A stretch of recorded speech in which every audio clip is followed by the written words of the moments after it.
H1B ভিসার শর্ত জানালো হোয়াইট হাউস। H1B ভিসা পেতে দিতে হবে $1 লক্ষ। নয়া ভিসার ক্ষেত্রেই শুধুমাত্র এই নিয়ম কার্যকর।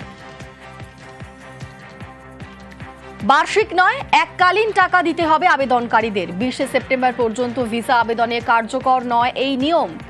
21 সেপ্টেম্বর থেকে নয়া H1B ভিসার শর্ত কার্যকর। আমাদের সঙ্গে রয়েছেন প্রতিনিধি মৈত্রেয়ী।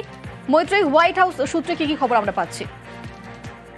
দেখো, একটি ক্লারিফিকেশন জারি করেছেন ক্যারোলিন লেভিট, যিনি হোয়াইট হাউসের প্রেস সচিব। তিনি জানিয়েছেন তার কারণে H1B ভিসা নিয়ে বেশ কিছু প্রশ্ন শুরু হয়েছিল এবং একাধিক ক্ষেত্র থেকে জিজ্ঞাসা শুরু হয়েছিল। মূলত যারা H1B ভিসা নিয়ে অলরেডি সে দেশে আছেন এবং যাদের পরিজনদের নিয়ে তারা রয়েছেন, তাদের ক্ষেত্রে বেশ কিছু আশঙ্কার জায়গা তৈরি হয়েছিল।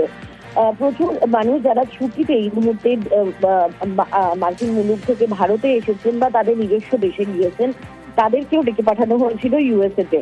সেই পরিস্থিতিতে দাঁড়িয়ে ক্যারোলিন লেভিট তিনি যেটা জানিয়েছেন যে এই যে $1 লক্ষ যে ফি বলা হয়েছে সেটি অ্যানুয়াল ফি নয়, এটা ওয়ান টাইম ফি, একবারই নেওয়া হবে যখন অ্যাপ্লিকেশন হবে, এবং সেটি নতুন ভিসার ক্ষেত্রে যাদের অ্যাপ্লিকেশন হবে সেক্ষেত্রে এটা লাগু হবে।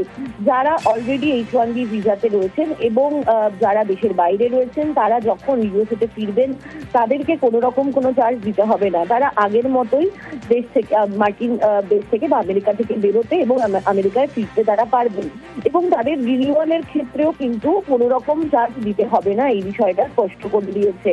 শুধুমাত্র এই টাকাটা লাগু হবে যারা নতুন H1B ভিসা পাচ্ছেন এবং নতুন H1B ভিসার জন্য যেটা নেক্সট সাইকেলে যখন লটারি হবে সেই সময় কিন্তু এই যে টাকার অঙ্কটা ধার্য করা হয়েছে সেটি লাগু হবে।